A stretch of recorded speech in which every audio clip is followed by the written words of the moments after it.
Hello and good evening, everyone, or from wherever in the world, whatever time zone you're in right now. Hopefully, we've got people from outside of the UK joining us too. This event is actually a collective event, bringing together a whole group of organizations and individuals who have been at the forefront of Palestine activism, trying to effectively hold the state to account for its role in the continued ongoing genocide taking place in Palestine. We have obviously organizations like Palestine Action and many figures and individuals who have been reporting on what's taking place there, standing on the streets. They've been protesting outside buildings, shutting buildings down. We've had a whole host of actions taking place, all for one purpose, which is to really bring this genocide to an end, inshallah. I just wanted to share a quick reflection, though, before we get into the speakers tonight. Now, by the way, sorry, I should have introduced myself. My name is Asim. I'm the research director of the advocacy organization Cage International. 21 years ago, I was studying for my master's in international human rights law at SOAS when we got a message around this time, 21 years ago, that somebody that I looked up to as an older brother in South London, a man by the name of Babar Ahmed, was brutally beaten by the police in a counter-terrorism raid. Sorry, Tony, I think you might have to change the screen because function doesn't seem to be on the speaker. But I'll carry on while we sort that out. So Barbara was unfortunately beaten quite. That's better. Thank you.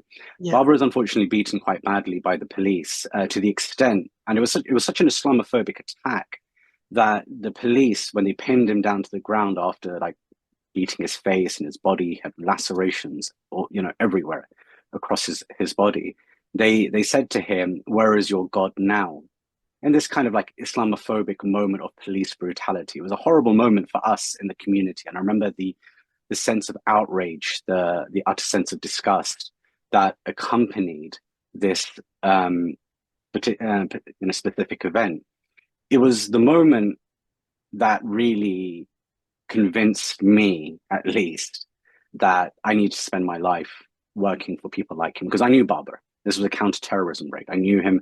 He was somebody that I knew because when I was much younger, he had gone off as a teenager to fight in Bosnia and to defend an oppressed people who were facing a genocide.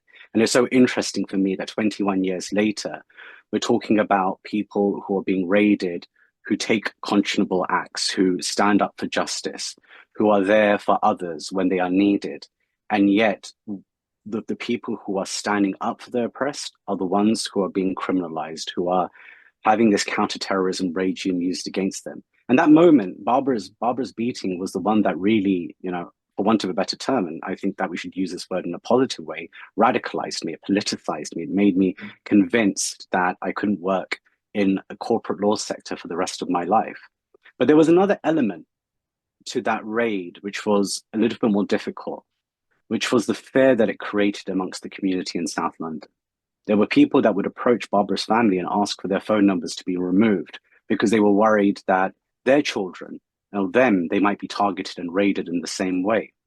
Now, 21 years later, I think what we're seeing is a great deal of learning happening in that period of time.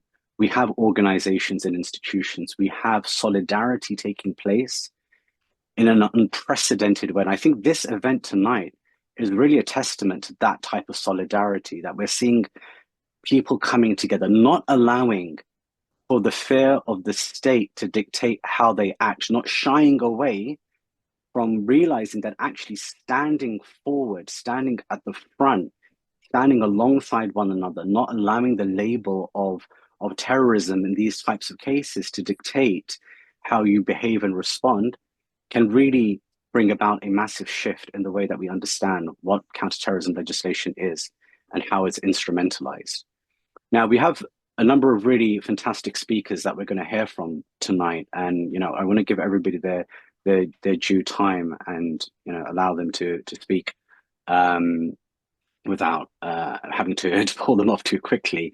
But we're going to start with a video from I believe it's Natalie Strecker, who was arrested. Unfortunately, she can't speak herself tonight because she's been given legal advice that it's probably better not to speak about the details of her case at this time. But Tony, are you able to play the video for us, please? I'm going to have a good go.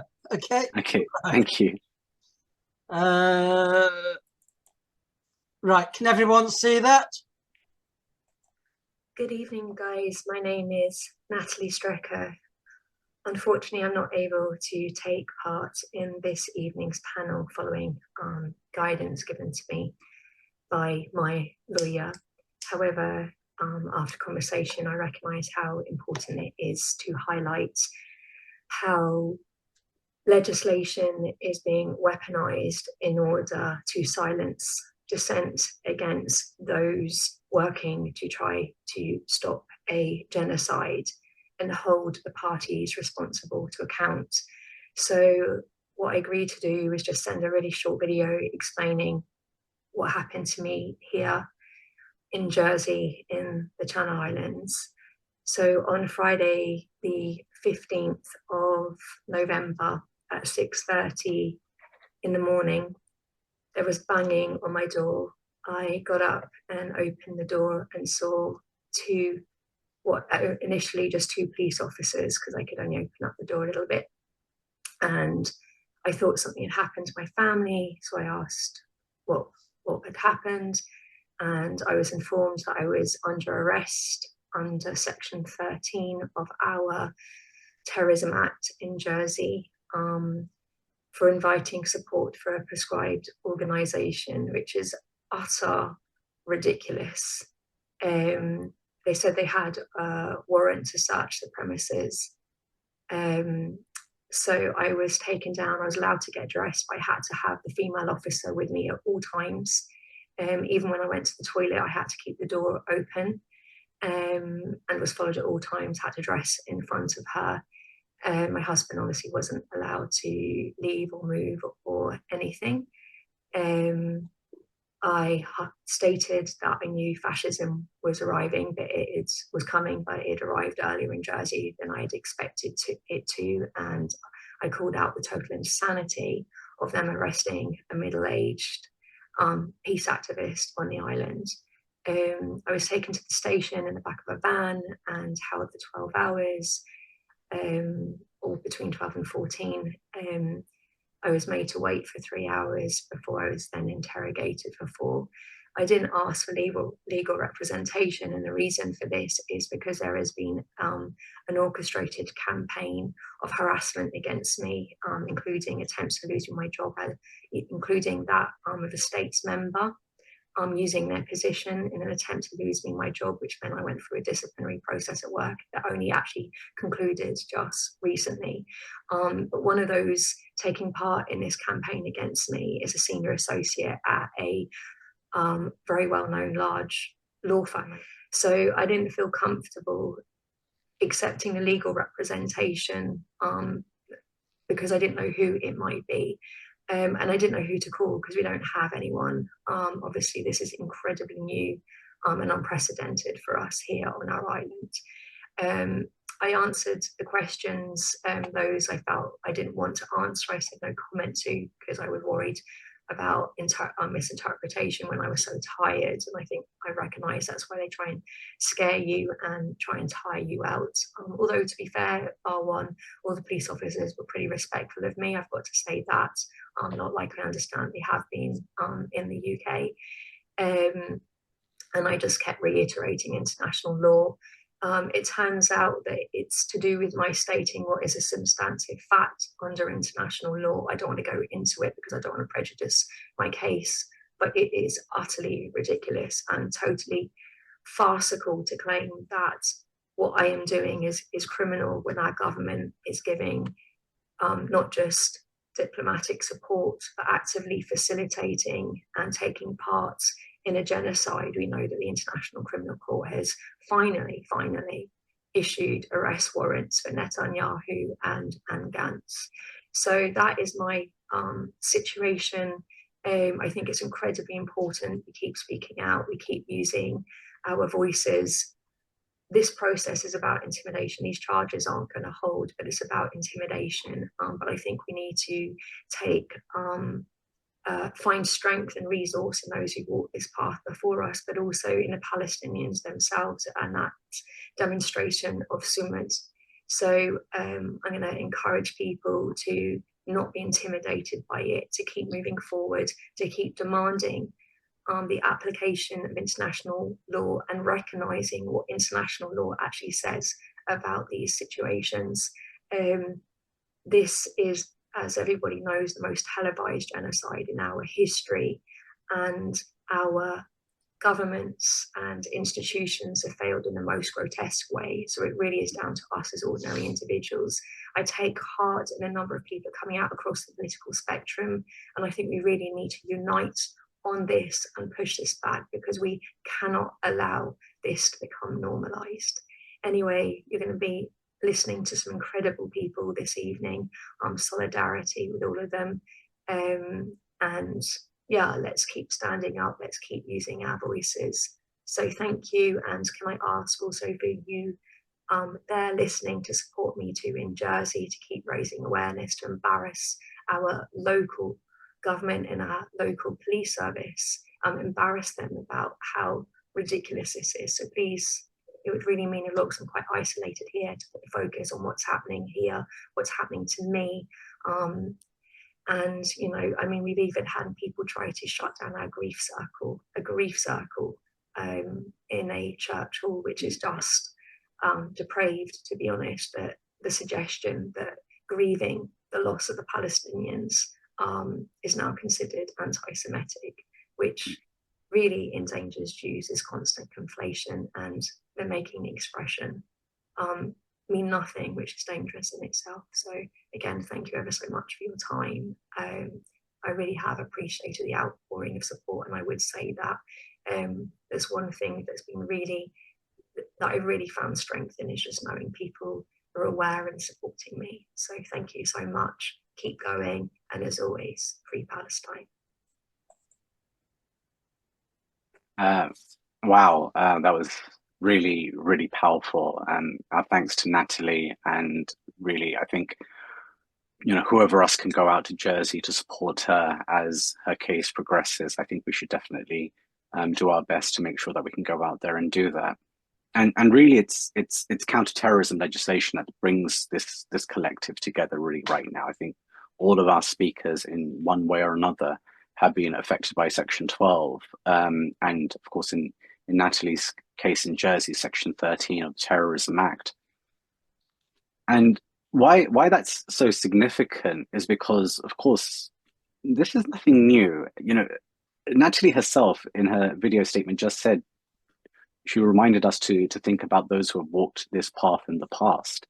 And when we think about the way that terrorism laws have been instrumentalized throughout the entirety of the colonial period, and in particular, when we think about a context like apartheid in South Africa, where you had police brutality at a level that is almost unprecedented in history.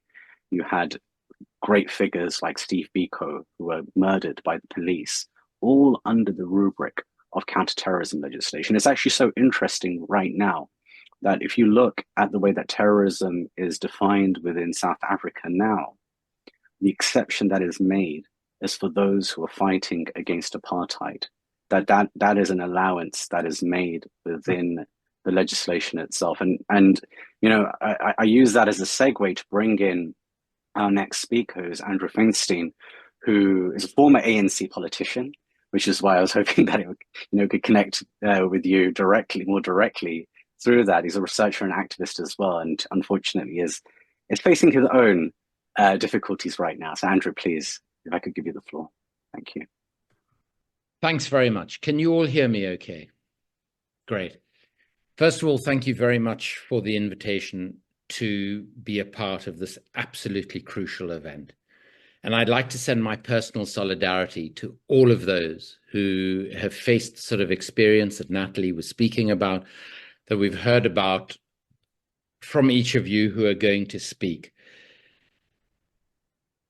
And as the chair was saying, let's not forget that all of those who struggled against apartheid, who led the liberation movement against apartheid in South Africa, were described as terrorists. Most infamously, my former boss, Nelson Mandela. Margaret Thatcher did not only describe him as a terrorist and a communist, but also suggested privately to the apartheid regime that they should organize his killing in prison, as it was too dangerous to keep him alive because he was becoming a symbol of everything that they stood against. In other words, actual democracy, actual freedom, actual liberation. So I know it is little solace, but it is worth reminding ourselves that what you are suffering is what many other incredibly courageous, committed people have suffered throughout the ages. We should also not forget that Margaret Thatcher, after advising the South African apartheid state to somehow organize Mandela's death, and there was a wonderful anecdote that Mandela told of after his release, when he came to Britain, he spoke at the Great Hall in Westminster long before he was our country's president. And Mrs. Thatcher, who had retired, was there and sort of hobbled up to him on her Zimmer frame. And Mandela gave her a big smile and said to her, "You must be surprised to see me here." And she looked confused. And he said, "Well, after all, you advised them to murder me." And for once in her life, she was speechless. But we shouldn't forget that she described as her greatest political achievement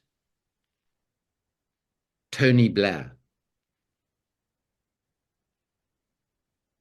because she had effectively turned the Labour Party into a neoliberal warmongering party, and Tony Blair into a war profiteer who has made, in my very conservative calculation, in excess of £110 million personally from the companies who profited from the invasion of Iraq and from British arms companies like BAE Systems.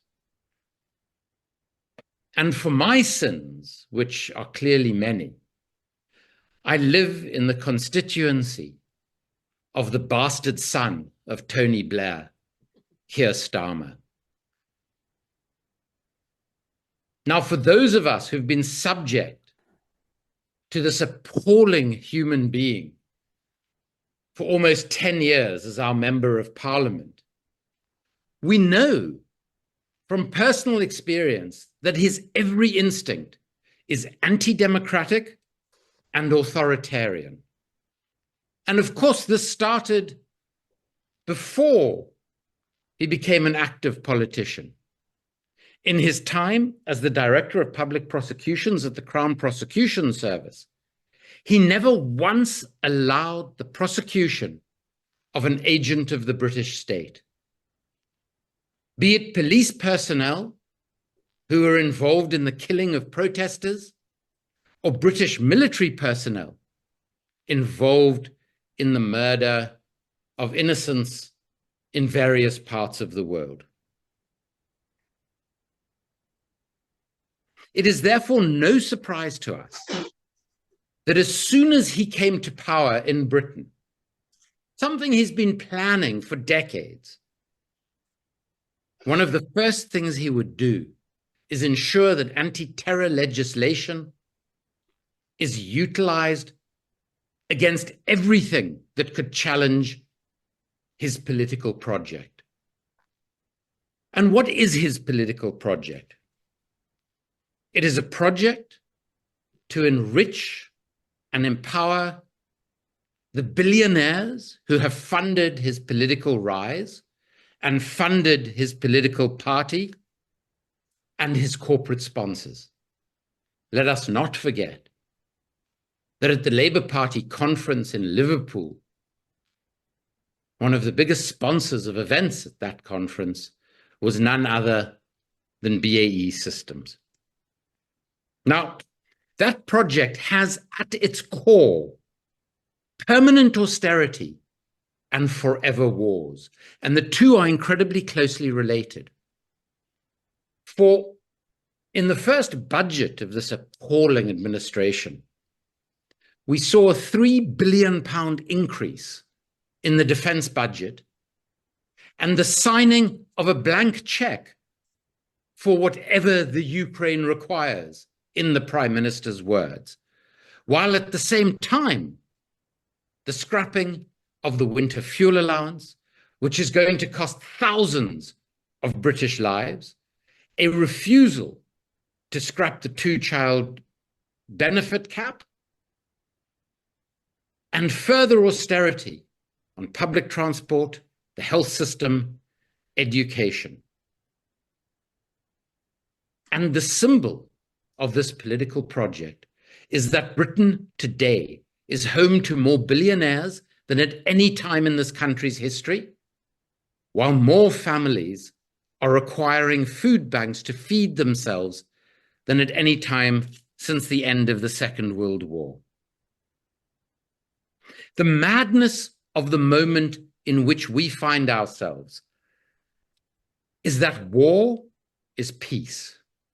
Escalation is de-escalation.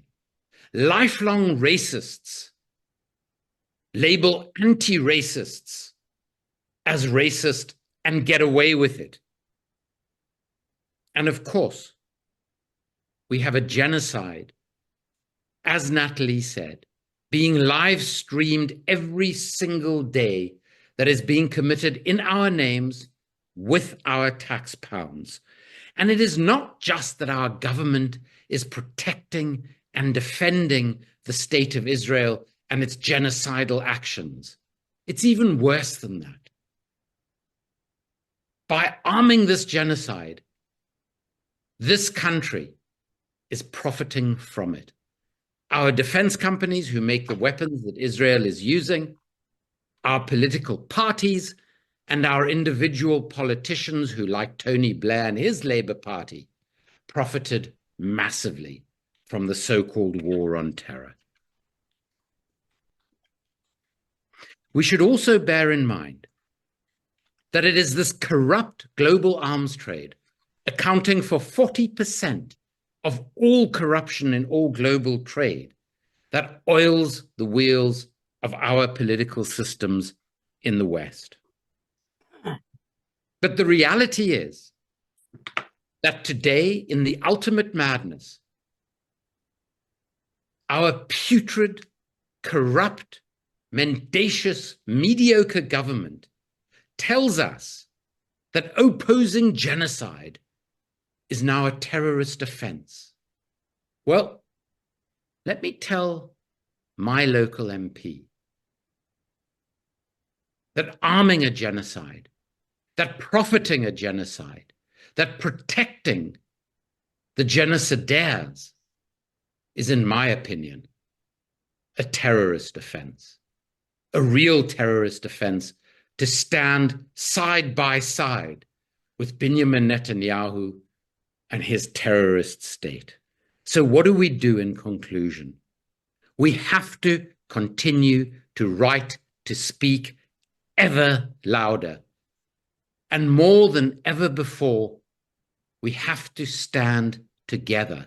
The vast, vast majority of us in this country who are disgusted and appalled by what we see on our screens every day and by our government's role in it. We have to stand together, and we have to make those who are not with us understand that an attack on any one of you, on any one of us, is an attack on all of us.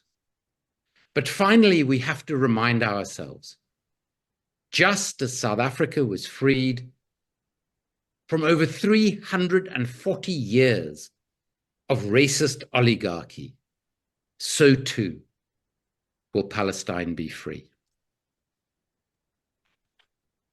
Thank you so much, Andrew. That was so perfect, and it really sets the tone for so much of what we want to take from this event today. This notion of the moment that we're in, who we're up against. It's something that is much larger than we sometimes give credit for. There are so many interests at play, many of them corporate interests, but ultimately, what we are building solidarity around is the Palestinian people, their right to self-determination, and their right to just exist right now, because we are in the middle of a genocide and we have to keep on reminding ourselves of that.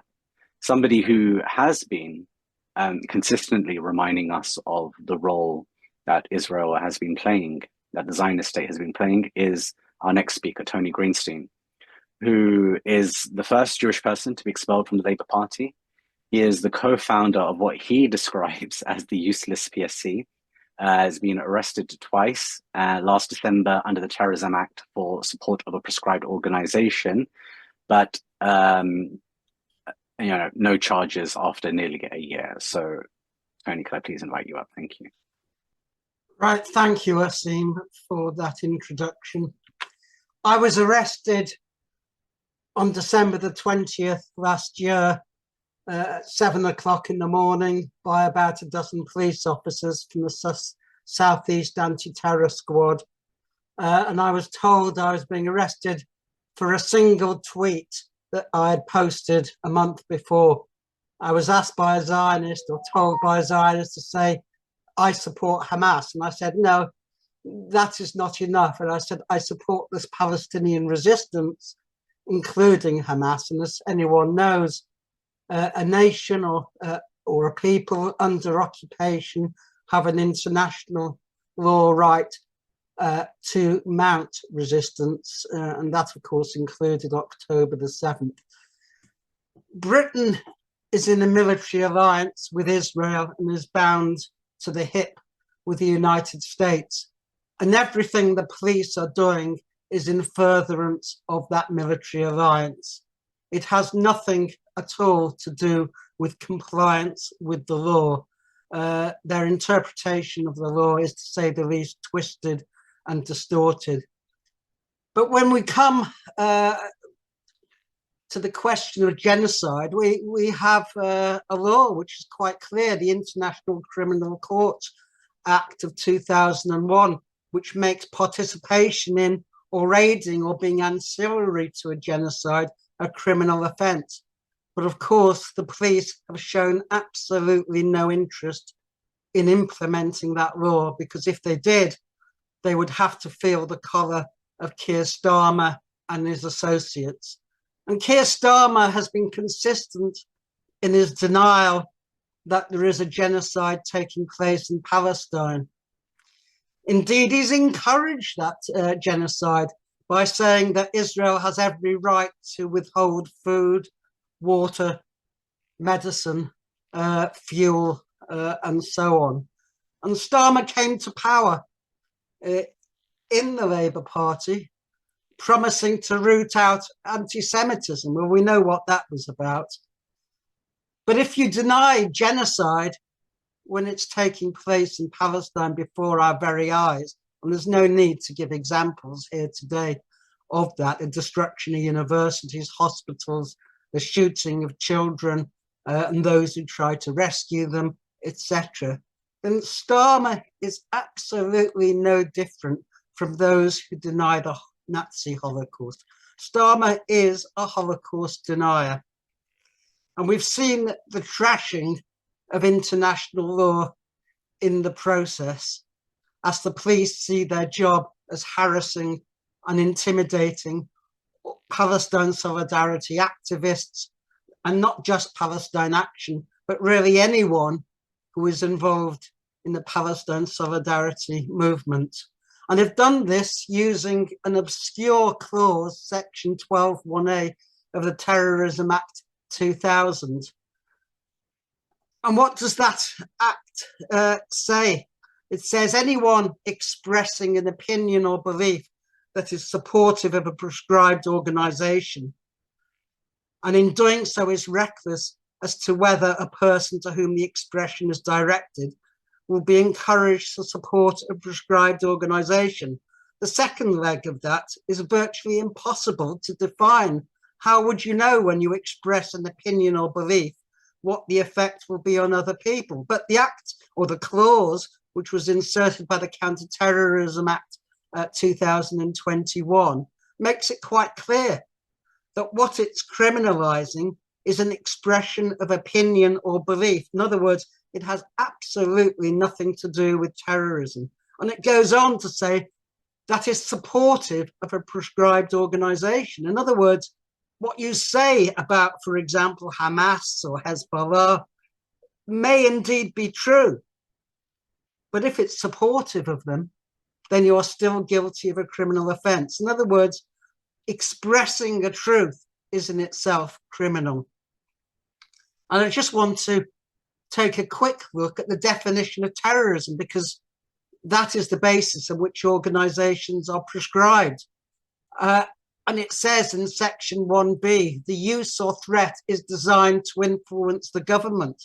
Well, Hamas has no government. Israel is in the illegal occupation of the Gaza Strip, and the International Court of Justice has just ruled to that effect.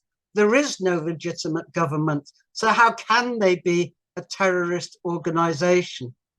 And that is really the nonsense that we are facing.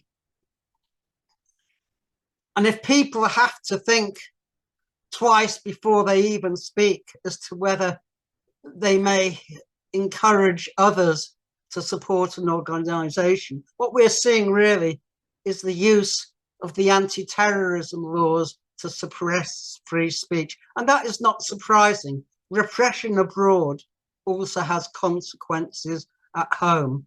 And I want to say that we have to build as broad of an alliance as possible in defence of really ancient democratic liberties like freedom of speech, freedom of association, because those rights are part of British law. We have adopted the European Convention of Human Rights. And I also have to say that it's a great pity that the bastions of liberal England, whether it's The Guardian or Liberty, the old National Council for Civil Liberties, have run a mile from even mentioning what is happening today. I invited Liberty to provide a speaker for this seminar, this talk, not once, but 3 times, but they haven't even bothered to respond. So we have a job ahead of us, but I do believe that we can win public opinion, and that if necessary, we will be able to take our cases before a judge and jury and win out there, because it's clear that liberal England has jackknifed into the authoritarian right that Starmer represents so adequately. So thank you very much, and I wish everyone good success. Thank you so much, Tony, and so much solidarity for you. You mentioned this point about repression and the far-reaching consequences of repression. We're seeing that a lot, especially in the space of journalism. Now, you would think that at a time where journalists, especially when journalists are not permitted to enter into Gaza to report on what's taking place there, that any form of journalism that seeks to provide the truth of what is happening should be welcomed. In fact, you know, some might say that in a genocide, it's actually incumbent upon states to facilitate that level of journalism to take place. But rather what we see instead is every single mainstream outlet, The Guardian included, playing a role in inhibiting the discourse around what is actually taking place in Gaza right now. But we do have journalists who are speaking about this. And the next 2 speakers that I want to bring on, first Sarah Wilkinson and then Asa Winstanley, have been doing their best to cover what is taking place. So Sarah's an activist for Palestine since the first Intifada. So that's quite some while now, 50 years. She's a member of Palestine Action, been using her online presence and journalism to cover the genocide. So, Sarah, I know you have been through a lot, including having your home raided. Could you tell us a little bit more about what you've been experiencing, please? Yeah, I think probably most people have heard the story, but so I'll condense it down as much as I can. Sort of very similar to Natalie, it's sort of 7:10. There's a knock on the door, and the minute I opened it, we've got 16 balaclavaed, huge men in the house with no identification. There's no way to authenticate if they are who they say they are. They just say they're anti-terror squad. They had a warrant but refused to show it. They were quite violent. They pushed my son up against the wall and then frog marched me up the stairs, didn't allow me to get dressed, didn't allow me to put my shoes on, handcuffed me so tightly that it cut my wrists, didn't allow me to take any medication for my Crohn's, and then threw me into a van, which then promptly, in the back of the van, I realized not being able to get ID or authenticate that these were police, that this was an execution. We drove the wrong way, about an hour's drive towards a different county. Now I knew where we were going or where we were supposed to be going. So the fact that we were driving into the woods, if you like, I think was done to scare me, was done deliberately. These are local officers, if you like. I don't actually know what to call them. So they know the route. They had a sat nav. There was no excuse for going the wrong way, but they went the wrong way by about an hour's worth of driving. So yes, there was an hour of thinking, okay, I'm going to die at this point.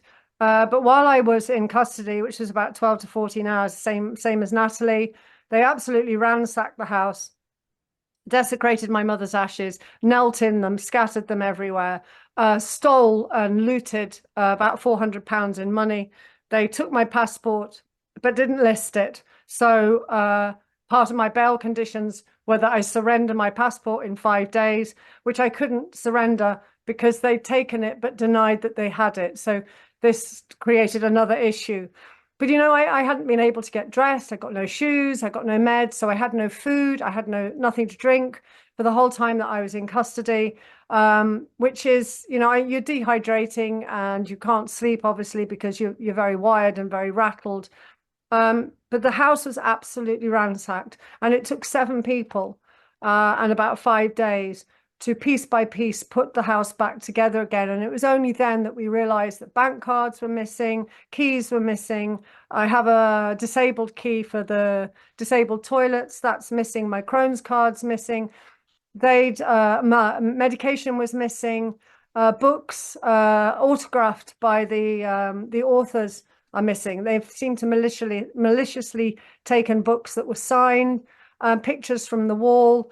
And I can't claim any of these things back because none of them are listed. So all of this stuff is gone. All of these precious items, I can't ask for back ever because they haven't taken them as far as their evidence is concerned. So that was the hideous experience. And I had 7 bail conditions, one of which was that I couldn't use a phone. And the problem is with living in an area like this, you can't survive here without a phone. My family live miles away. In fact, everyone lives miles away. I've got no access to fire engines or ambulance. I couldn't use my TV because it's a smart TV. You're very, very isolated in a rural area without any telephone. And I also couldn't borrow a telephone. I couldn't use an electronic device. They've taken about £7,000 worth of equipment, including the charges for the lights on the stairs. Now, I just need to say at this point, right, they're here because they want to find evidence that I support a prescribed organization. So they're here because they want to find out things about Palestine. So what do the stair lights, of which there are 50, because I have 5 floors, what are the stair lights? What do they have to do with Palestine? Why take all of the charger cables so that I can't light up the stairs for the grandkids so that they can go up and down without falling? So that was, you know, one of those items that they took, one of many, which have no relation to Palestine whatsoever. It was purely done to ransack and terrorize, which brings me to the next point that everybody else has made quite clear, is that they are saying they are combating terror, but they are using terror tactics They're terrorizing us as civilians or citizens or journalists to counter-terrorism. They're actually using terror tactics. These are terror tactics. And to scare somebody into thinking they're going to be executed, that's another terror tactic. So I'm now going to hand myself in on the 29th of November. I find out that I'm going to be arrested again on the 29th. I've got to go through the whole process again because they now have decided that they may have or may not have found something. I probably can't talk about it that much, but I have to hand myself in. They can't be bothered to come and arrest me because it's so many miles. So I've got to go there to hand myself in, to be arrested, to be interrogated all over again. So it's another 12 hours of sitting in custody without any meds, but at least I'll be dressed. But I did do a bit of research. And, you know, what I found is that for instance, in a year, there's about 238,000 burglaries that take place in a year across the country. In the north of England, anything above Birmingham, basically, they consider the north, right all the way up to the borders of Scotland. The police in an entire year have not solved one burglary. In an entire year, from October to October, not one burglary. In the south of England, which is anything below the Midlands, through London, Exeter, all the way down into Cornwall, they have only solved 13% of all overall crime. That's, I think, the lowest since about the 18th century or 19th century. I do beg your pardon. So here you can see now that the police are no longer policing. What they're doing is sitting behind desks, eating digestive biscuits and drinking tea and trolling through Twitter, finding things that we might have said or might not have said, listening to all the Twitter spaces so that we might have accidentally said something we shouldn't, going through all of our tweets, but they're not actually policing crime. Now, I did another bit of research. There's been about 20 people I asked who'd rung 999. Only 18 of them, the police didn't turn up between 5 weeks. So on the making of the 99 call, it took the police 5 weeks to reach 18 people out of 20 to respond to the call. So here again, the police are not actually responding to crime, to actual crime. One of them was quite a violent crime where the young lady, she rang 999 before the crime was committed, and they sent her a message. She was hiding in the dark, hoping her attacker would not find her, and they sent her a message which lit up her phone that said, "Sorry, you've been a victim of crime," and therefore the attack took place because they found her. And then they turned up 5 weeks later, and the mother opened the door and said, "What's the point of you turning up now?" And they said, "Yes, there's no point. Her injuries are healed. There's nothing to investigate. We're not even going to give you a crime reference number." Now, there was a physical attack that the police have actively said, "We're not taking this any further because we've turned up too late."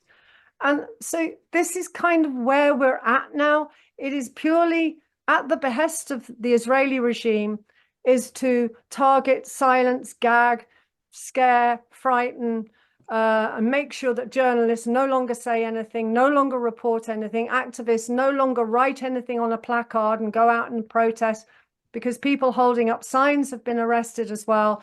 People have been taking down Palestinian flags. So I tried to do a documentary with a colleague of mine to tell them the law about being able to fly Palestinian flags, that it was legal.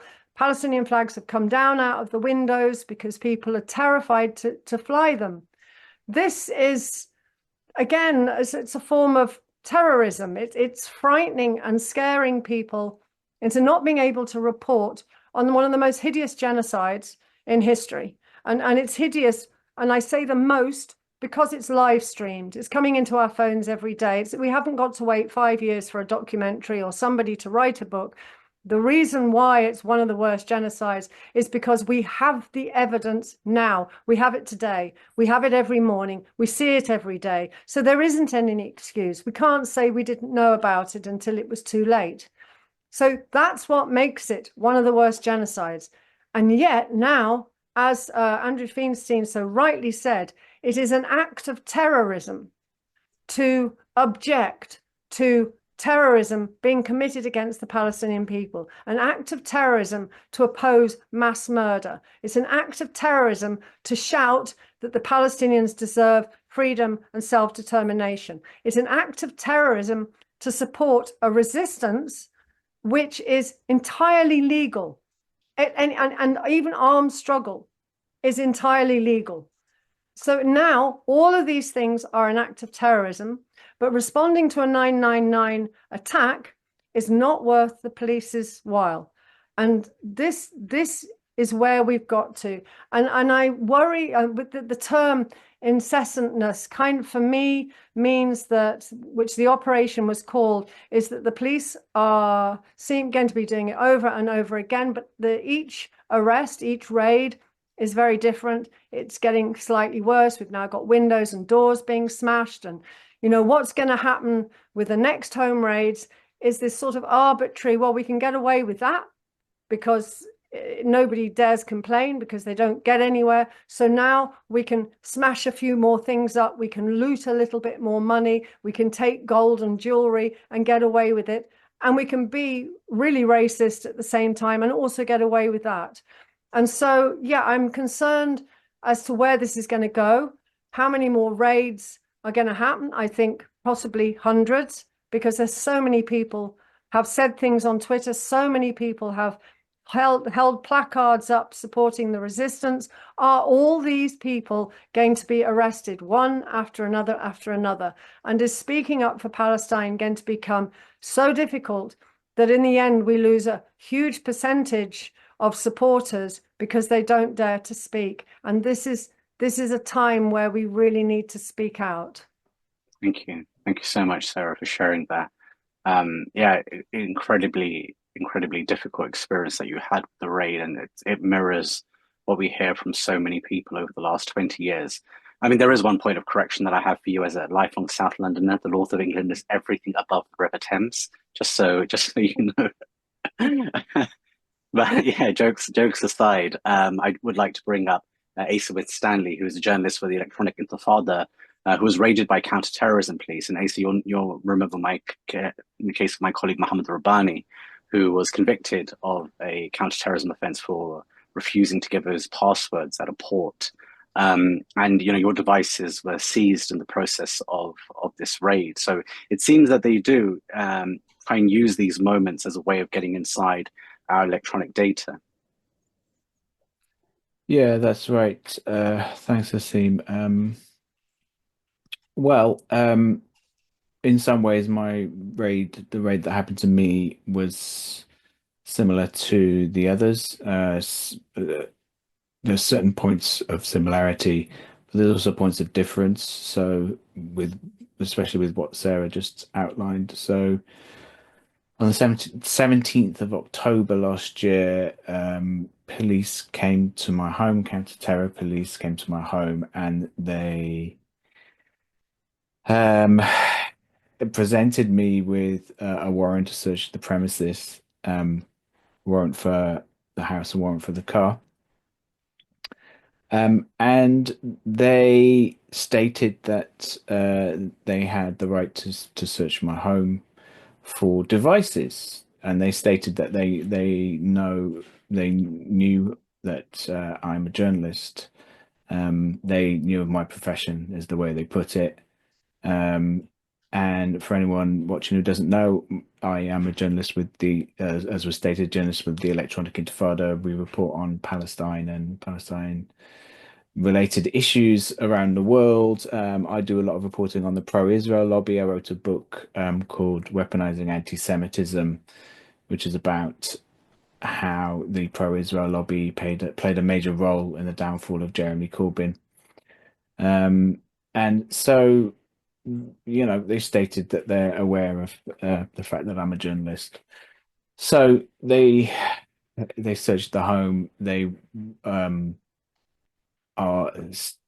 they said they were looking for devices, and they wanted me to signpost devices that I use for my journalism. So I sought some legal advice, and I did state which ones I used for my journalism after receiving legal advice.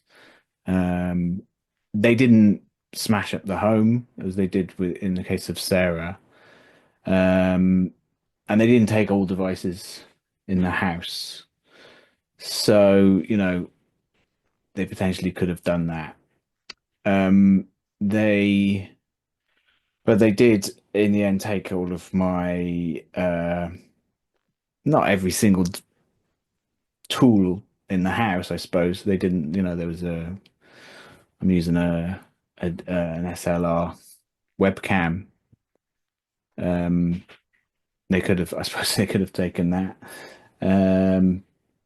I don't know, it depends how you interpret the warrant. But anyway, they didn't, but they did take all my main devices that I use for journalism. So they took my laptop, my main computer, iPad, phone, and an old phone, and a hard drive. So yeah, it was it's an impediment to my journalism.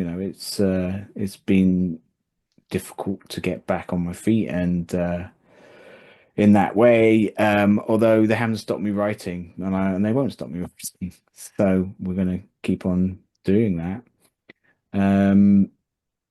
Yeah, they took all my devices, all the main devices. So that's what they did. And but we've got a legal team. I've got a legal team, and we're strongly resisting it.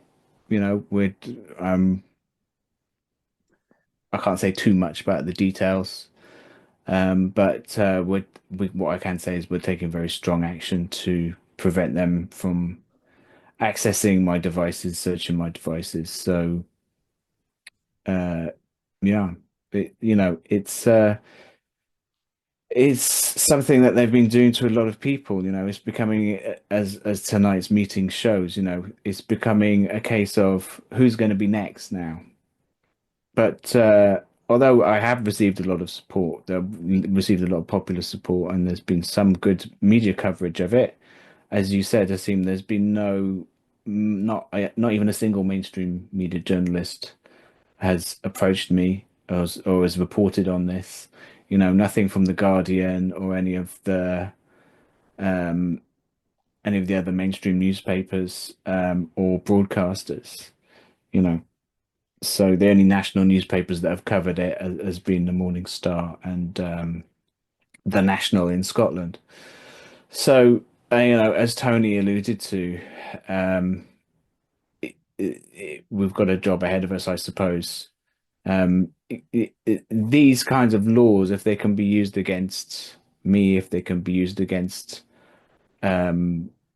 Richard, Sarah, it's going to be a question of who's next. It's going to be a question of which journalists will be next. These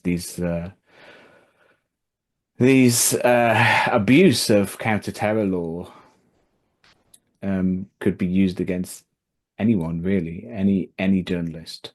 So there's got to be some journalists out there who are asking, could they be next? Even some mainstream journalists might be asking themselves that. And so one good thing is that the National Union of Journalists did put out a statement against what they did to Richard and what they did to me. I am a member of the NUJ. So yeah, they have supported me in that way. So that's a positive step. But I think even that has only come due to pressure of members, it has to be said. So I think we have to keep up that pressure. I think that's important, and to build the campaign. Amazing. Thank you so much. I think it's really difficult when you're in that moment. I don't think people realize how intrusive it is. I remember being stopped at a port and having my kind of devices taken off me and whatever else. But what I do is often my practice is to wipe my devices before I travel. So I'm traveling with a device that's completely empty. They get really mad about it because they're like, why did you wipe? And I said to them, well, when whenever I travel through any kind of authoritarian country, I always make sure that my devices are clean because I wouldn't want to give my clients information away. I travel a lot for legal cases. Then they tried this other tactic where they were like, well,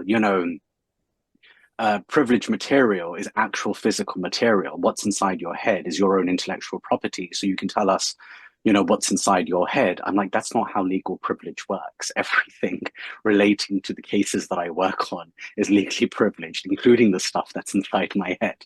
But it's amazing the kind of tactics they'll use to try and circumvent the law itself. And that's really what's at stake here. What's at stake is the rule of law, as most of us would understand it, as something that is transcendental to a system of laws that we have in place right now. So we are in fact appealing to a higher purpose and a higher status of the law than the system and the structure of violence that we are all currently being subjected to, particularly through counterterrorism legislation. It reminds me a bit of what Martin Luther King Jr. writes in his letter from a Birmingham jail, that in fact that the highest respect that one can show for the law is to break a law that is unlawful, that is unconscionable, that goes against the moral conscience. And I think that is the perfect segue to speak about the next organization and our next speaker, Huda Ammori from Palestine Action, who are placing themselves at risk as an organization, as individuals, for the sake of that higher purpose of the law, which is to say that we know that there are inherent risks involved in what we are doing to try and shut down a weapons factory, a weapons system that is destroying lives every single day. But we are appealing to the higher purpose of the law in taking this action. So Huda, please tell us more about how, just to say that it's been a lot for you guys recently. There's been a lot of raids, a lot of arrests, and I just hope you guys are all okay, and we're here for you. Thank you. Thank you. And it's so good to be around other brilliant people and brilliant speakers. As we speak, we have nine people detained who've been in solitary confinement for, I believe, over 82 hours now. And this came after 10 people were raided and arrested on Tuesday morning at 6 a.m. And it was a coordinated attack across the country. They didn't bother knocking on people's doors. They drilled some people's doors off before they tried knocking on them, smashed through people's doors in order to basically abduct people from their homes, take them and hold them under the Terrorism Act. The reason that they're alleging that they're doing this is they're accusing these people of being involved in an action which took place on August the 6th against Elbit Systems. And this action allegedly cost the Israeli weapons maker over £1 million in damages. 6 people drove a prison van into the relatively new research and development hub of Elbit Systems, and once inside, they destroyed Israeli quadcopter drones, the same drones we're seeing being used to massacre the people of Gaza. When those who did the action were arrested, they were also arrested under normal laws and then rearrested under the Terrorism Act. After the Filton 10, as they're now called, were arrested under the Terrorism Act, they were held for nearly a week in solitary confinement, interrogated repeatedly, and this is all without charge, because obviously the Terrorism Act allows the state to hold people for much longer periods of time without charge and strips away most of your rights, basically. But they were all charged with non-terror offences, yet they're now using the same terrorism offences they were initially arrested for and not charged with in order to arrest more people. So basically, they're abusing the terrorism legislation in order to use heavier powers and put more resources into their investigation into these actions, and ultimately to try and deter Palestine Action. We've had different peaks of police oppression throughout the existence of Palestine Action, and ultimately the state is desperate to deter us from our direct action campaign against Elbit Systems. And they have failed so far. They have failed to date, and they will continue to fail. Palestine Action is growing by the day, by the minute. People are not scared off. There is a genocide happening right now in Gaza. People are being massacred in Lebanon, and we are not going to stop until Albert Systems is shut down as Palestine Action. It's as simple as that. But as we get closer to defeating Albert Systems, the repression intensifies. And this has very real consequences for the people who take direct action, for the family members, as you'll hear from Claire, the mother of one of the Filton 10 members. In addition to the latest escalation, Richard Barnard, another co-founder of Palestine Action, was recently charged under the Terrorism Act, under Section 12(1)(a). And he basically faces 3 charges for 2 speeches at protests. One was on October the 8th, the other was on October 11th. And this came after a Zionist campaign, basically Harry's Place, other Zionist pages calling for him to be arrested. And of course, the police follow suit, arrest him, and subsequently charged him. He was actually arrested in November last year. And it took until August this year to charge him. And when he went to court, I was there in Westminster Magistrates Court for the first hearing, which starts off in the magistrates. The prosecution were very clear. They said the reason there was a delay is we had to wait for the Attorney General to approve the charges. This is the new Attorney General. So it wasn't the previous one never accepted the charges. The evidence will not have changed. A speech is a speech. You can't get more evidence on a speech. But it was the new Attorney General on the Labour government, Richard Hermer, who approved these charges. And a lot of these arrests and charges we're seeing under the Labour government.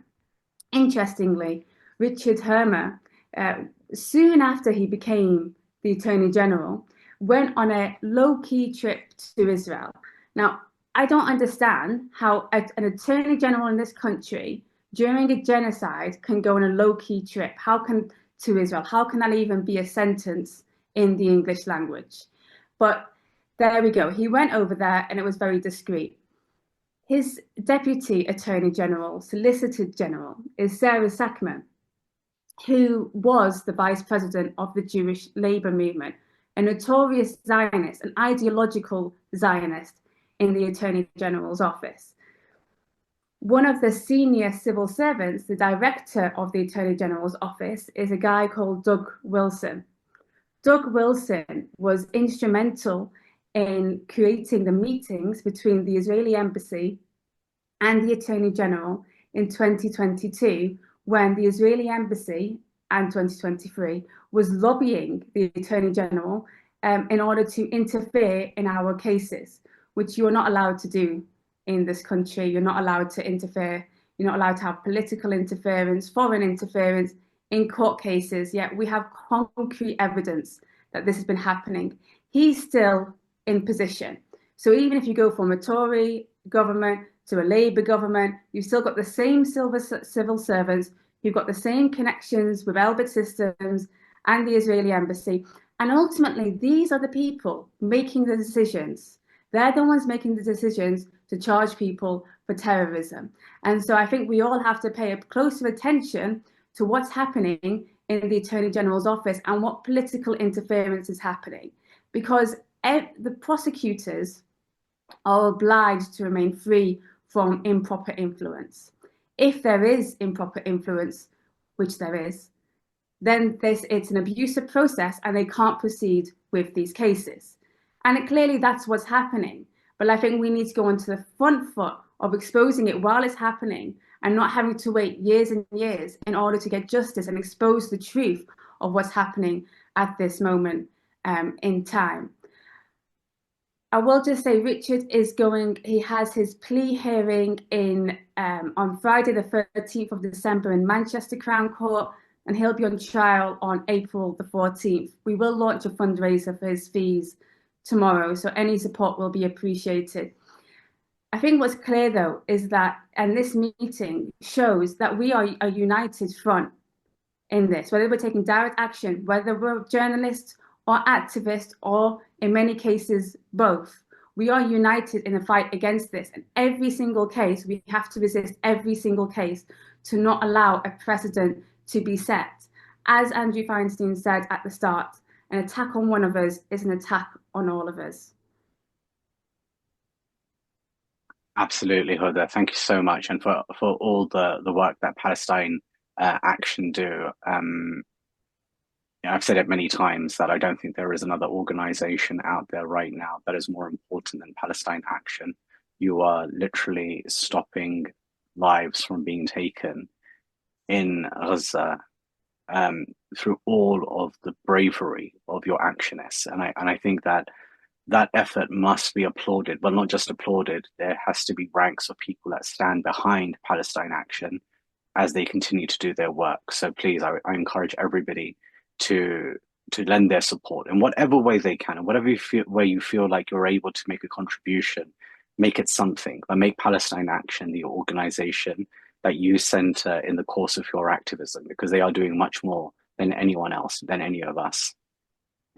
We wanted to have one other speaker tonight, which would have been Margaret Freeman, but unfortunately, because of his legal case, he can't publicly appear. He has very, very strict bail conditions. But Margaret's case is very important in the, it kind of crosses so many of these discussions that we've been having already, as a citizen journalist, and, in so many different facets, and the way that his home was raided, the way that his family were severely traumatized by the police. This is an important case, but unfortunately, it's very difficult to speak about such cases and to have him speak himself when the bail conditions are created to specifically inhibit that ability to inhibit the prospect of humanizing yourself, of humanizing your case, and of course, lending your voice to the Palestinians. But really what all these bail conditions are about, the theft of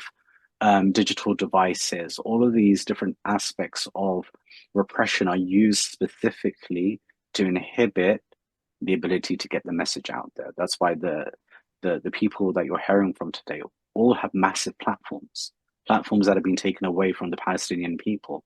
And it's important that we acknowledge that and understand that that is what is taking place. In Majid, especially amongst the Muslim community in the UK and abroad, was a significant voice that has been taken away from us through this particular repression. And we talked about the bravery of everybody before, in particular Palestine Action.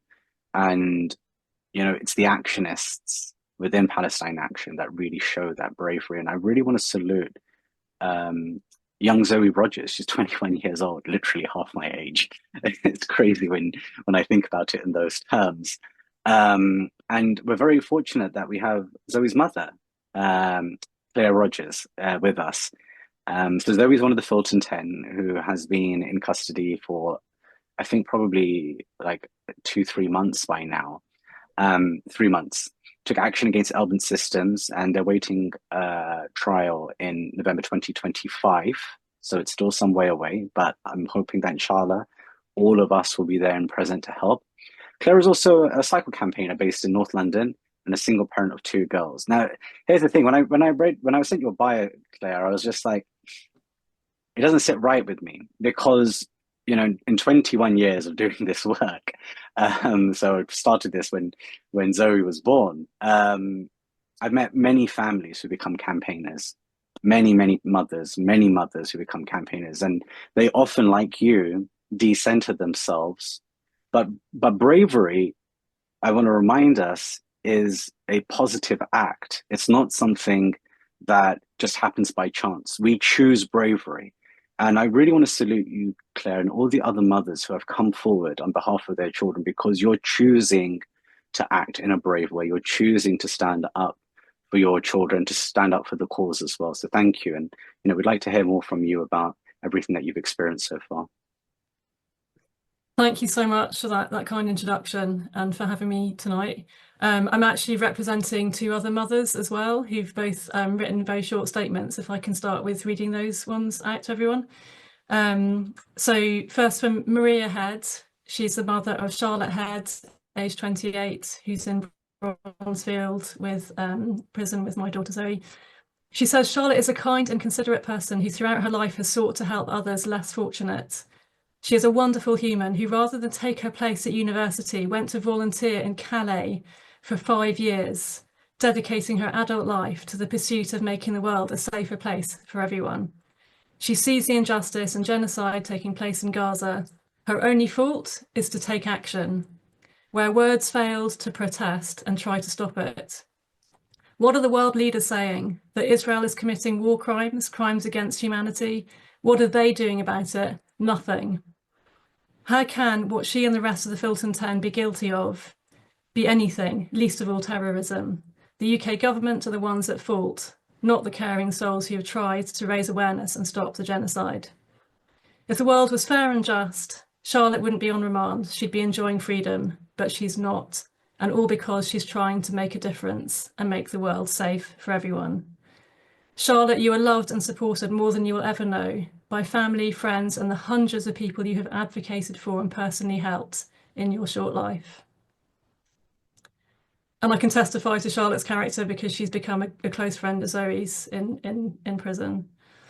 Now a message from Sukaina Rajwani, whose daughter Fatima Zainab Rajwani turned 20 just before she was arrested, literally the day before. This is Sukaina's message to Shabana Mahmood, Secretary of State for Justice, who our petition is addressed to. Sukaina says, Shabana Mahmood, as an activist who staged a die-in in 2014 for the rights of Palestinians, you realise the importance of the freedom of protest and direct action. I urge you to stop the misuse of the terror legislation against direct actionists happening under your watch, and to stop the state support of genocide of the Palestinian people by keeping the interests of Israeli arms manufacturers in the UK above its own citizens. So those are my two of my fellow mums. And as we've heard, my name's Claire. And Zoe, my daughter, celebrated is the wrong word, but spent her 21st birthday in HMP Bronzefield last month. And I just want to say a few words about not so much the experience that we've been through, but a few different words. So I'd like to say that the use of terror legislation by this government is obviously a massive overreach, but it's also a massive tactical mistake on the part of the government. Why? Because it's radicalised the mums. Big mistake. I posted a picture of 4 of us on Instagram after hearing at the Old Bailey, a very devastating, traumatic hearing. And there are 4 of us with our arms around each other. And if you look in our eyes, it's a terrifying photo. And someone reposted it with the caption, and the polite version of the caption was, "Don't mess with mums."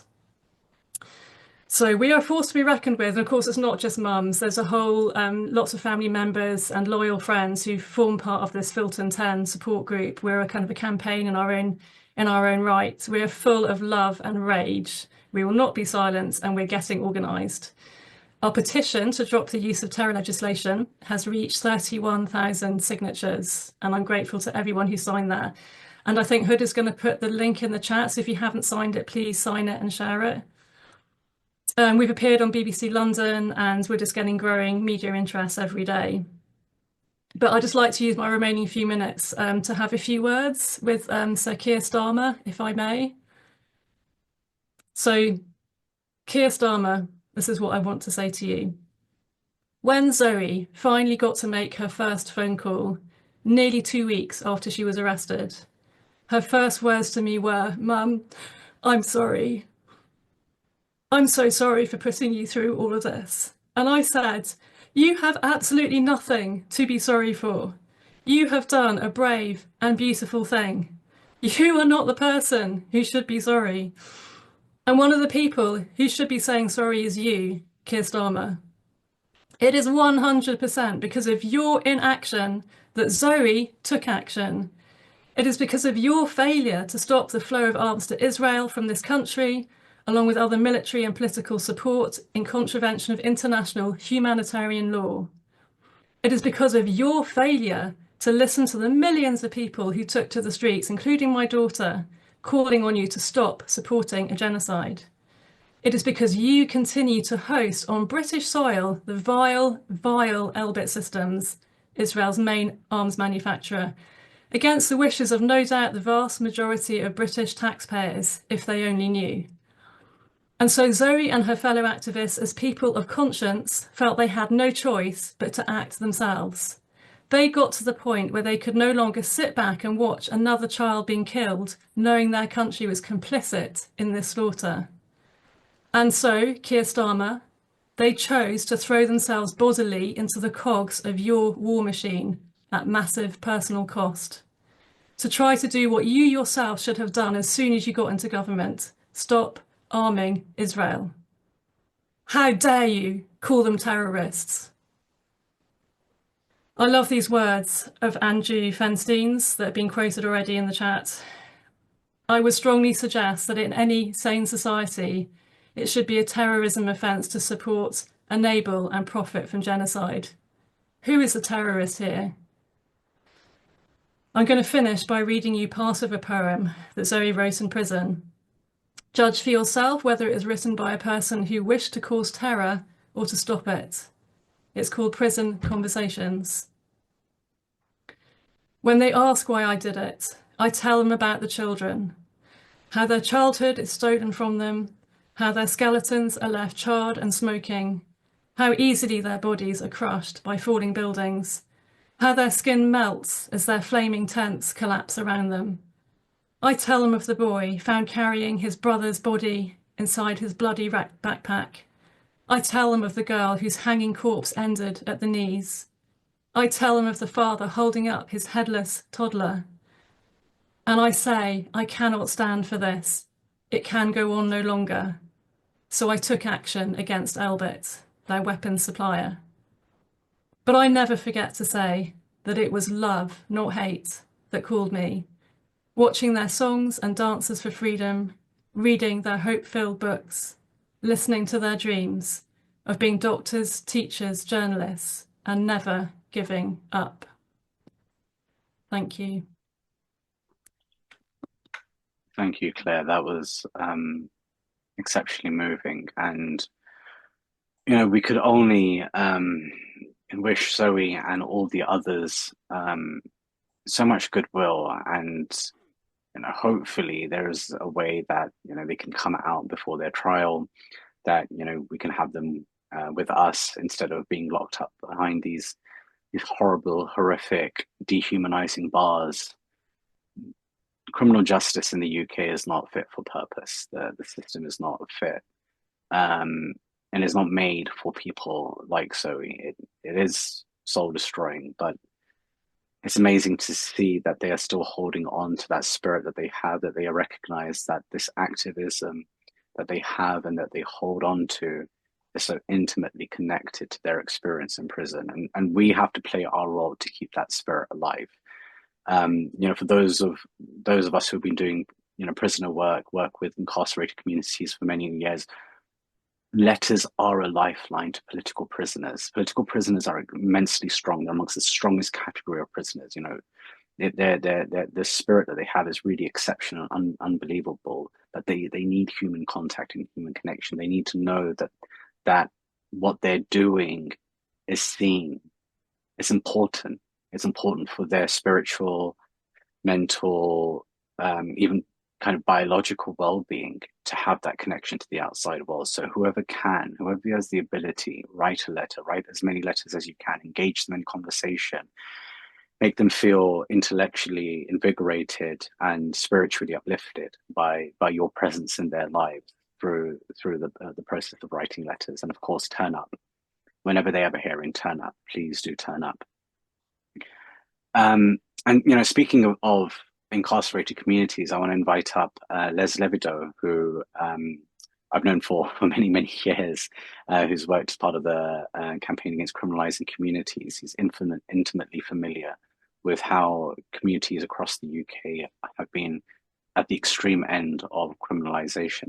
Les, can we get you up, please? Yeah, thanks to Asim for hosting this and for Tony for having organized it. Yeah, we've known each other, since the Terrorism Act 2000, because Cage and our campaign were attempting to organize resistance and solidarity against those unjust powers. And we're all outraged by how the British state has used the anti-terror powers against Palestine activists. But unfortunately, we should not be surprised for reasons I'll try to explain.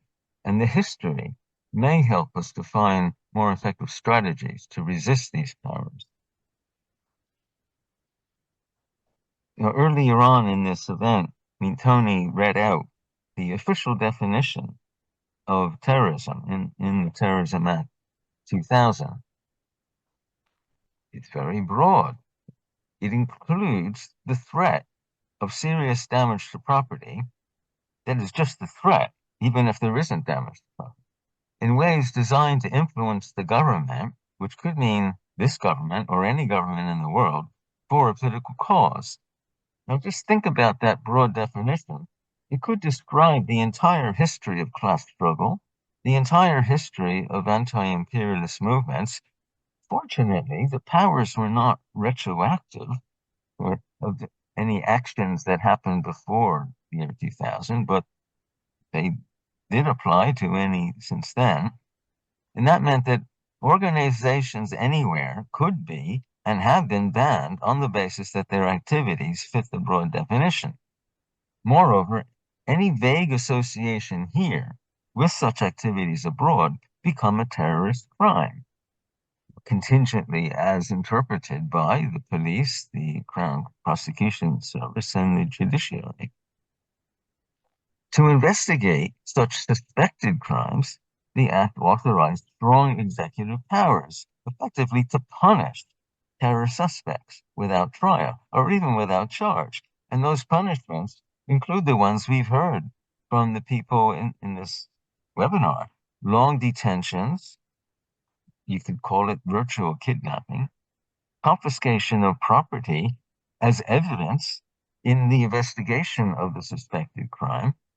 And of course, in the year 2000, we weren't totally dependent on our electronic devices as we are now, but it takes on that significance, as well as stopping people at ports of entry, where if you are interrogated and refusal to answer even just one question is a serious terrorist crime.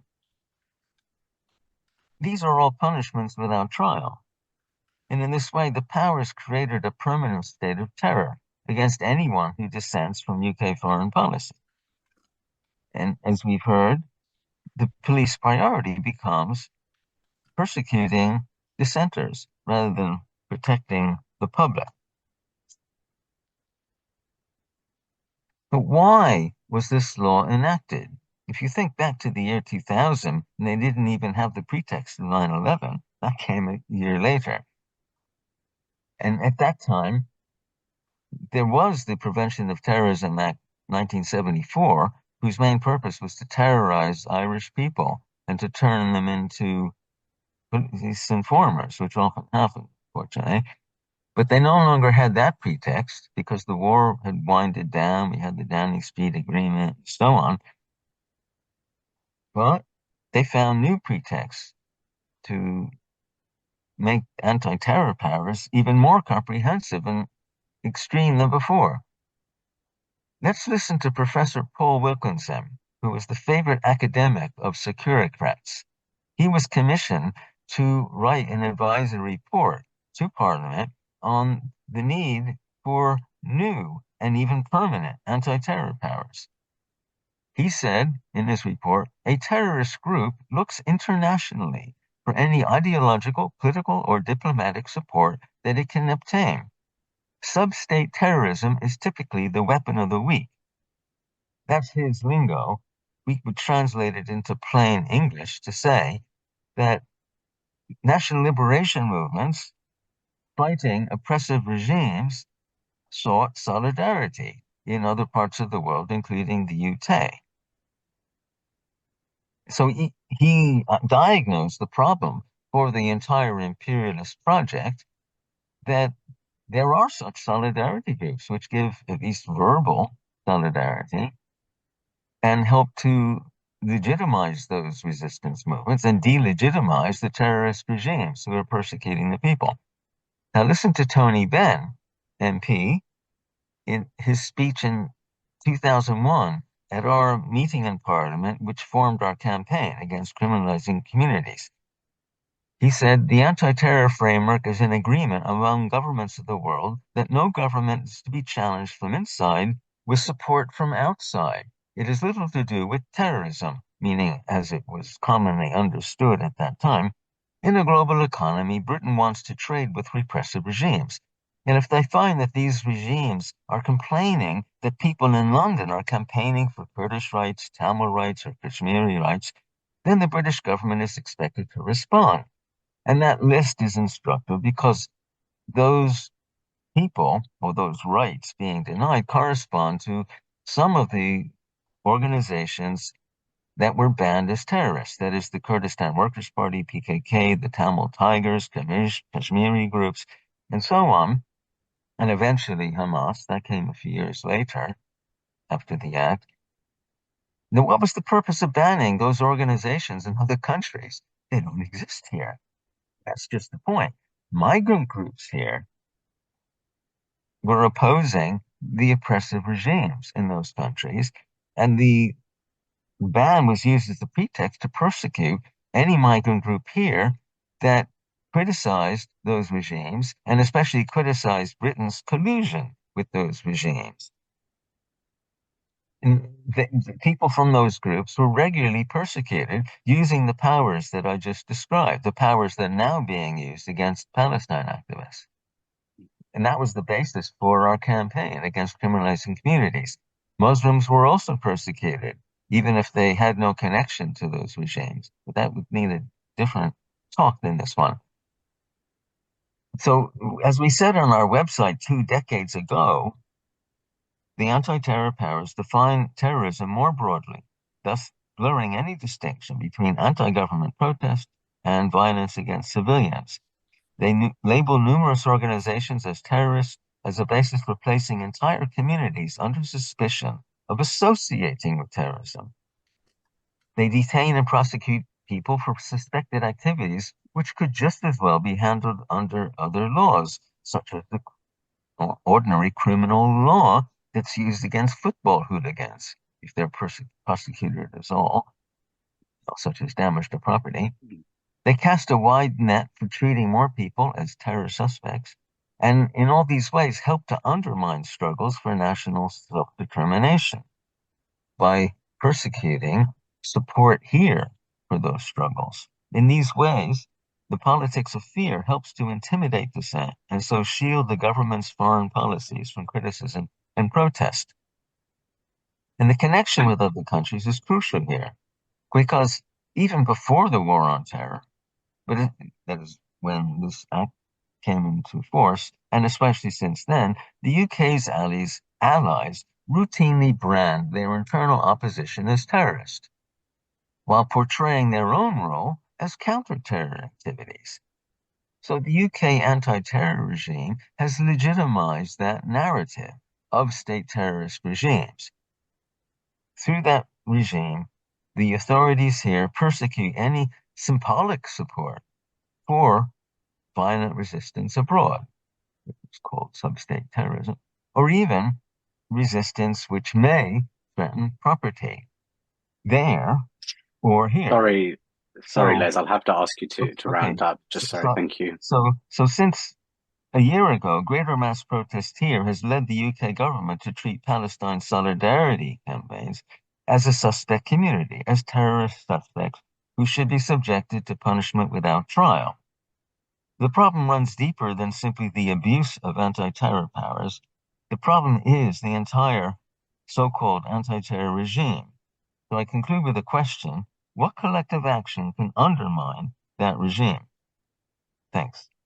Thank you so much, Les, and sorry for having to cut you off. We've been going for an hour and a half, and I really want to give Richard Medhurst some time, who's our next speaker. Richard is a journalist, and he was arrested under Section 12 of the Terrorism Act, unfortunately. and also experienced a Schedule 7 stop at the airport. Richard, please, thank you for sharing with us tonight. Thanks to everybody else for contributing, and to Cage for setting this up. It's not correct that I was held under Schedule 7, but they did take all my devices, and they arrested me with about six police officers came to the plane and took me and kept me for about 24 hours. So as far as I know, I think that was the first time they used 12(1)A against a journalist, and it was on August 15th. So this is after Labour took power. And ironically, because I think we had Claire just a moment ago talking about her daughter and other activists from Palestine Action being in prison. I think just a few hours, actually, the same day that I flew, I was actually playing a clip of her speaking outside the prison and talking about the Filton 10. So I was tweeting about them as well as I was getting on the plane, and the Terrorism Act being used to detain them for over 100 hours. So I never imagined that they would then arrest me under the Terrorism Act by the time I landed. So, just to give you some background, they've extended the investigation now. I was supposed to go back to the UK and surrender myself to the police station about a week ago, but the police chose to extend it another 3 months. And if I'm charged and then convicted, it carries up to 14 years in prison. So you can understand why it impedes my reporting. I don't feel like I can work or speak freely, and I think that's the point. The government want to silence people. They want to make people who are critical of British foreign policy and support of Israel afraid to speak. So it is effectively using terror tactics to silence us. And of course, they took my electronic devices, both analog and digital. So that was everything. I mean, phones, headphones, microphones. They've given back, I think, some microphones, but they still have the mobile telephones. So they're asking for the passwords.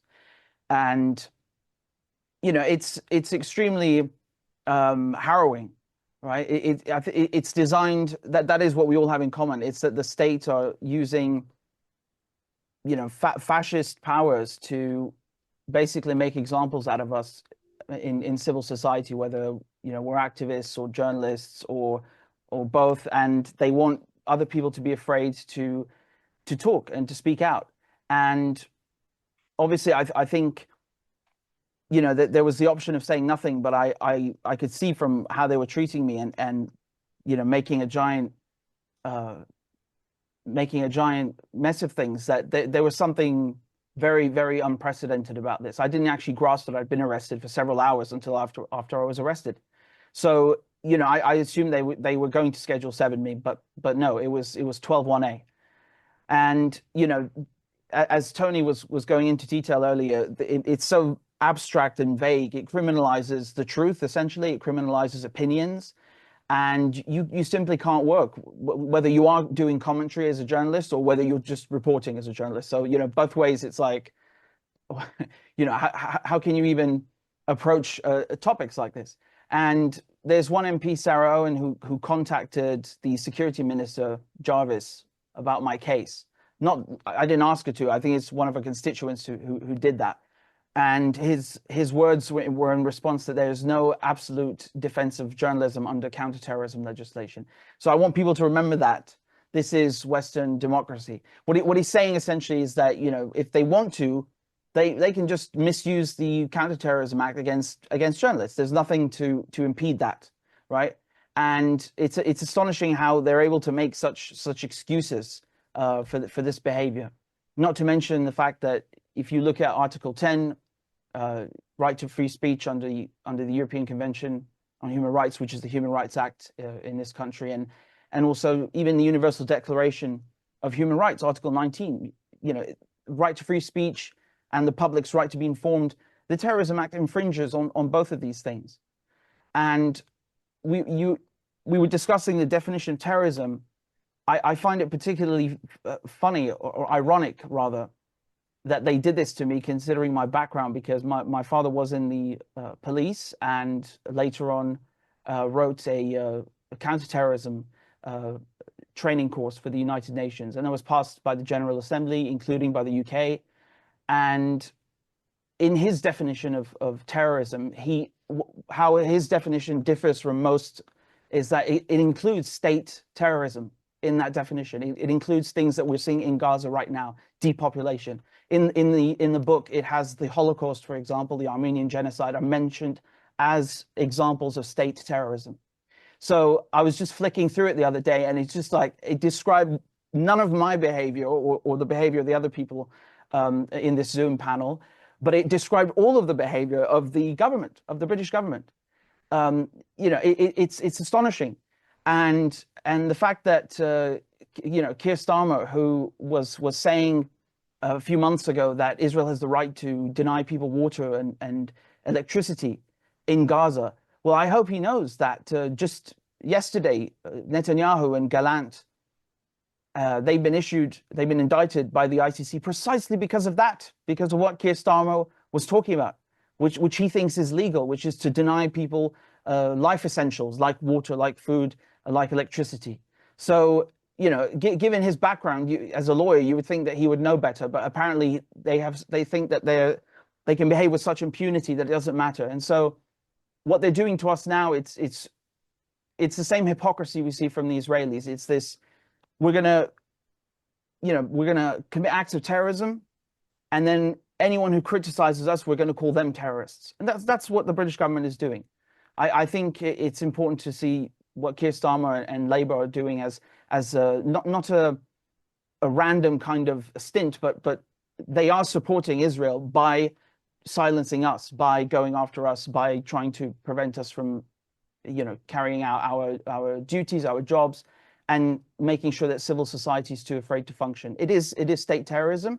They are using terror tactics, and it is an additional manner in which they support Israel, aside from arms, aside from intelligence. This is another support role that his government is carrying out.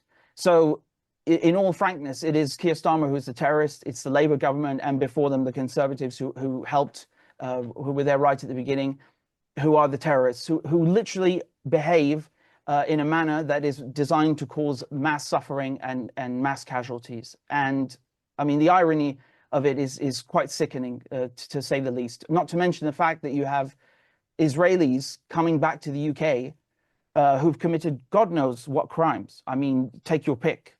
Maybe they participated in killing children or gang rapes in prisons. Who knows, right? There's so many crimes being committed in Gaza. And none of these people, as far as I know, have been arrested or even questioned, right? So the state is silencing us, continuing to participate in genocide, and then also turning a blind eye to active participants on the ground in this genocide, which I really think would make even the most even the worst of criminals blush. But that's where we're at right now, and I'm grateful, of course, to the NUJ, the IFJ, and you know, Cage and Code Pink and all these groups for their support and for the important role that they play.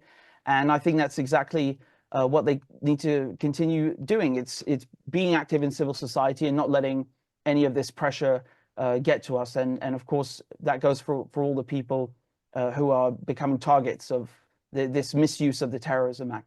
Again, it's not wrong to have anti-terrorism legislation that is very strictly defined, but using it in this manner is I mean, it's beyond the pale, to say the least. Thank you so much. And that's such a great end to, you know, what has been a really important night, I feel, at least anyway. I think for a start, what we've shown is that, you know, different activists, different groups, different backgrounds, coming from different traditions, coming together. First of all and foremost, because we all understand that there is a genocide taking place right before our very eyes. We're having to witness it. And we're all, I think, dedicated to the task of trying to end that genocide. But then also at the same time realizing that there are layers to countering this genocide. And part of that is showing solidarity and standing with one another as we're trying to support the Palestinians. So it's not just that we support the Palestinians, but we have to support one another as well, because this is structural. The repression of the state, it's targeted at us, yes, but we have to understand that the function of targeting us is to isolate Palestinians, is to stop them from getting the international support and solidarity that they need. And so we have to do both things at the same time. We can't say, look, everything must focus on Palestine alone. If we understand that everything that is going on here, everything that everybody spoke about today in relation to the counter-terrorism regime in the UK is part of the process of trying to delegitimize the Palestinian struggle. We have to protect our activists here as well as defending Palestinians over there. So let's all make sure that we support organizations like Palestine Action, that we're out there speaking about supporting all the brilliant journalists, standing up for the mums, the very brave mums who are out there doing their best to keep their families together, and helping those who are inside by writing to them and being with them and standing in solidarity with them. So, you know, it just leaves me to say thank you. We've been going for almost an hour and 45 minutes. That's really incredible considering that there's been over 250 people consistently with us throughout. So it just shows you the strength of feeling that there is out there for supporting this type of work. So I hope you all had an illuminating evening and that you have a great remainder of the rest of your weekend. So thank you so much and all the best. Take care, everybody.